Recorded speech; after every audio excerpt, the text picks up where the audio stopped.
Oke, baik, kita akan melanjutkan untuk membahas makalah kita pada malam hari ini, yaitu pada poin C, yaitu bagaimana cara uji normalitas Kolmogorov-Smirnov menggunakan Microsoft Excel.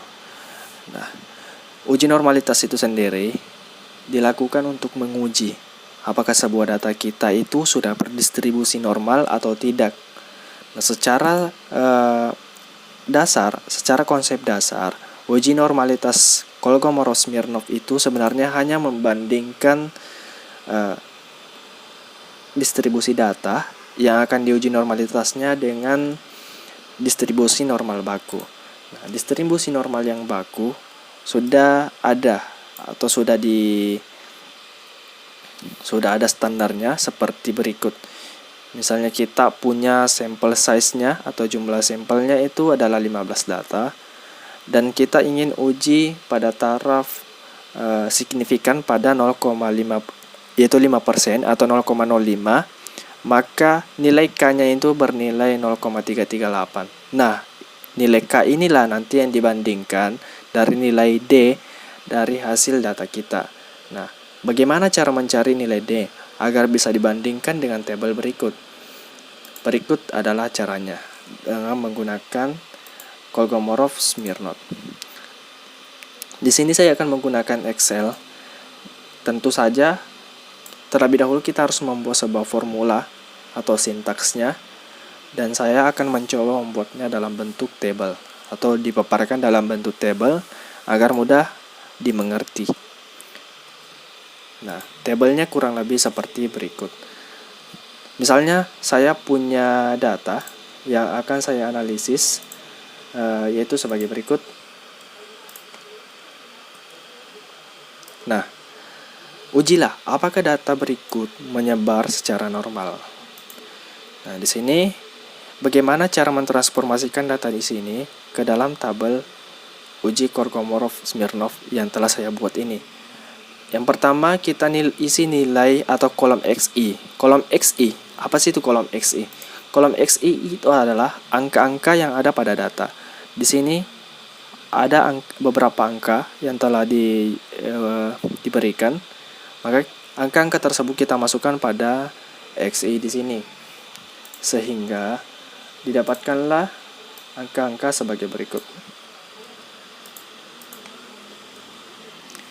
Nah, setelah kita masukkan angka-angka di sini ke dalam kolom XI, kemudian kita urutkan terlebih dahulu ya. Ini jangan lupa, terlebih dulu kita harus sortir dulu datanya dari yang terkecil ke yang terbesar.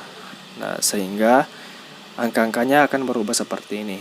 Urutan angkanya akan berubah seperti ini. Kemudian, mengisi kolom frekuensi kumulatif. Apa sih itu frekuensi kumulatif? Frekuensi kumulatif adalah kumulasi dari beberapa frekuensi-frekuensi yang ada pada di sini. Nah, karena kebetulan nilai-nilai di sini tidak ada yang sama, jadi frekuensinya semuanya adalah 1. Jadi pada kolom pertama frekuensi kumulatif ini ditulis adalah 1. Kemudian pada kolom kedua frekuensi kumulatif kan akumulasi dari semua frekuensi. Jadi frekuensi 1 ditambah frekuensi 2 sama dengan 2. Frekuensi 2 ditambah frekuensi 3, yaitu 2 tambah 1 adalah 3. Nah, sehingga dapat ditarik dijumlah sampai data yang paling terakhir, yaitu frekuensi kumulatifnya ada 15. Kemudian Fs, yaitu probabilitas kumulatif, yaitu fungsi probabilitas kumulatif, yaitu pada sebaran diskrit. Bagaimana cara mendapatkannya? Ini dapat dicari dengan membagi frekuensi kumulatif dengan banyaknya data. Frekuensi kumulatif yaitu didapatkan langsung dari sini, jadi sehingga bisa langsung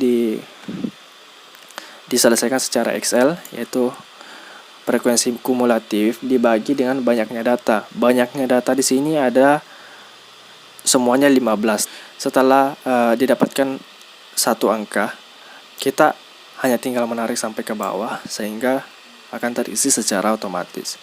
Kemudian menentukan nilai set. XI dikurang X bar itu sebenarnya sama dengan nilai Z. Namun saya tulis seperti ini agar lebih mudah. Di mana dapat nilai Z sebenarnya? Jadi teman-teman jangan keliru, ini sebenarnya adalah nilai Z. Cara mendapatkannya adalah XI dikurang X bar, yaitu X rata-ratanya ini dibagi dengan simpangan baku atau standar deviasi. Cara mendapatkan X bar dan X itu sendiri, XS atau standar deviasi itu sendiri, saya rasa teman-teman juga sudah tahu. Misalnya kita ingin mencari nilai rata-rata, maka kita menggunakan formula average dari data yang ada pada XI. Kemudian kita enter, maka didapatkanlah 9,92. Kemudian nilai standar deviasi STD, atau kita tulis saja simpangan baku agar mudah dipahami. Nah, simpangan baku juga dapat diselesaikan secara formula dengan formula ST standar deviasi STDEV. Kemudian kita tandai pada data kolom XI. Setelah itu kita enter sehingga didapatkanlah angka yaitu 2,783. Nah, setelah nilai-nilai tersebut diketahui, ini bisa dicari langsung, yaitu XI 4,93, nilai XI dikurang X bar, ini X bar rata-rata, ya. Kemudian dibagi simpangan baku atau standar deviasi, dibagi simpangan baku. Nah, sehingga didapatkanlah angka sebagai berikut. Nah, setelah mendapatkan nilai Z, ini adalah nilai Z, maka kita mencari nilai FT, yaitu probabilitas kumulatif normal. Ini bisa langsung dilakukan oleh Excel dengan memasukkan formula normal dist. Nah,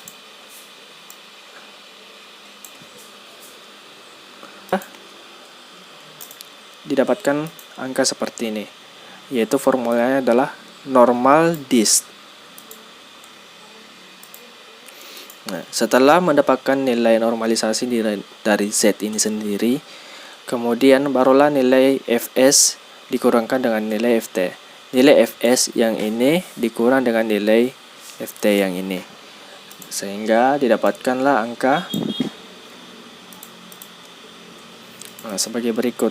Hasil pengurangan dari Fs dikurang dengan Ft. Nah, setelah mendapatkan nilai Fs dikurang Ft atau nilai D, ini sebenarnya nilai D ya. Kemudian kita mutlakkan angka-angka di sini, yaitu angka-angka yang bernilai negatif kita akan mencoba mutlakkan dengan cara formula ABS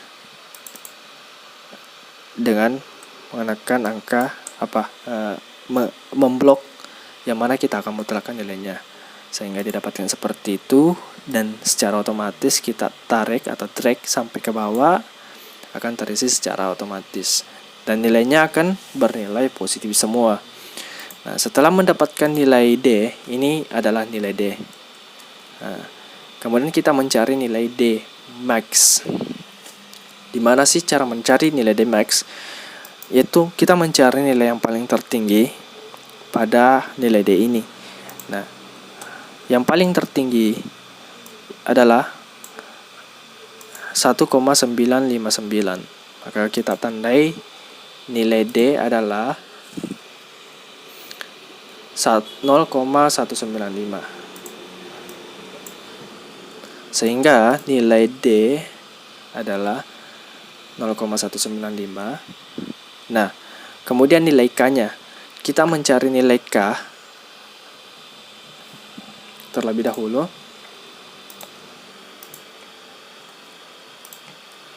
Nah, kita kembali ke tabel normal baku. Sampel size kita itu ada 15. Itu 15. Misalnya data ini mau kita uji pada taraf signifikan pada 5%. Maka nilai K yang didapatkan adalah 0,338. Sehingga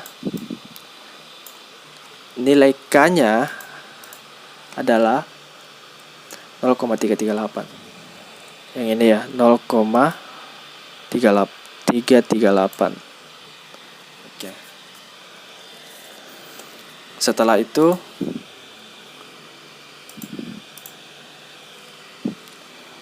itu kita kembali ke syaratnya. Kita kembali ke syarat pengambilan keputusannya.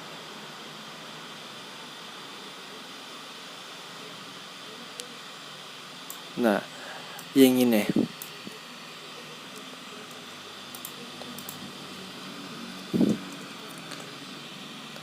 H0 data menyebar secara normal, H1 data menyebar secara tidak normal.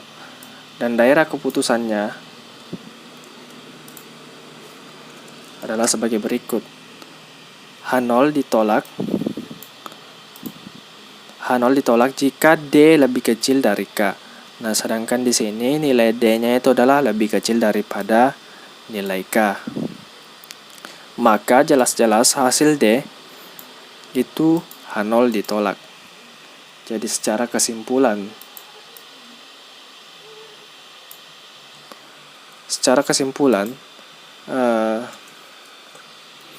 diperoleh kesimpulan bahwa pada taraf signifikan dalam pengujian 5%, data-data ini tidak menyebar secara normal.